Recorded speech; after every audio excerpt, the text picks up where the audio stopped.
Assalamualaikum warahmatullahi wabarakatuh. Perkenalkan, nama saya Hairunisa dengan NIM 1720901048. Di sini saya akan memberi pemahaman tentang kode etik psikologi. Jadi, kode etik psikologi merupakan suatu kumpulan pasal-pasal yang membahas tentang etika, norma, moral yang harus dipenuhi sebagai seorang psikolog atau ilmuwan psikologi.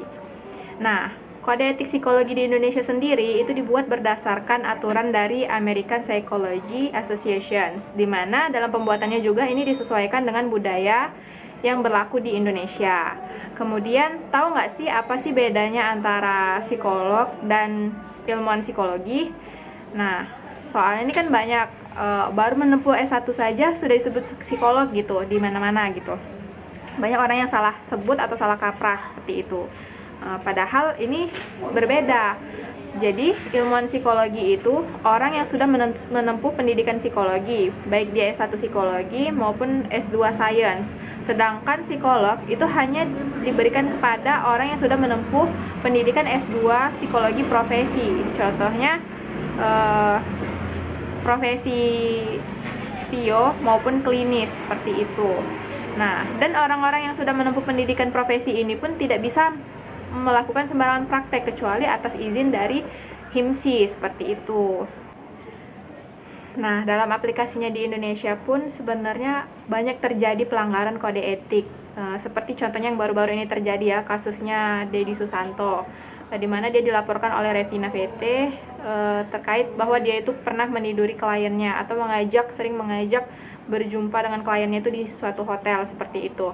Nah, sebenarnya ini bukan kasus yang sekali atau dua kali, karena di luar negeri juga banyak terjadi kasus-kasus serupa. Dan pelanggaran dalam kode etik ini juga nggak cuma terjadi pada psikolog atau ilmuwan psikologi, di mana masyarakat lain juga bisa terlibat dalam penyalahgunaan si kode etik ini tadi. Misalnya nih, nggak pernah nempuh pendidikan psikologi, tapi ngakunya ilmuwan psikologi, tahu ilmu-ilmu psikologi seperti itu.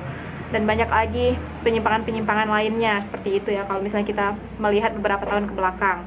Nah, untuk solusinya gimana sih supaya penyimpangan-penyimpangan ini bisa diminimalisir atau ditekan atau dihilangkan seperti itu?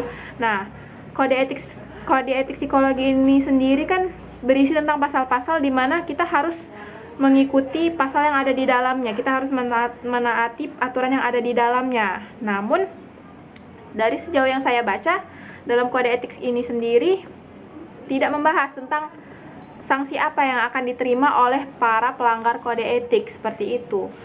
Nah, selain itu juga mungkin ini bisa dijadikan masukan agar kode etik sendiri bisa memberi pasal-pasal baru tentang hukuman apa yang tepat bagi para pelanggar kode etik psikologi itu sendiri.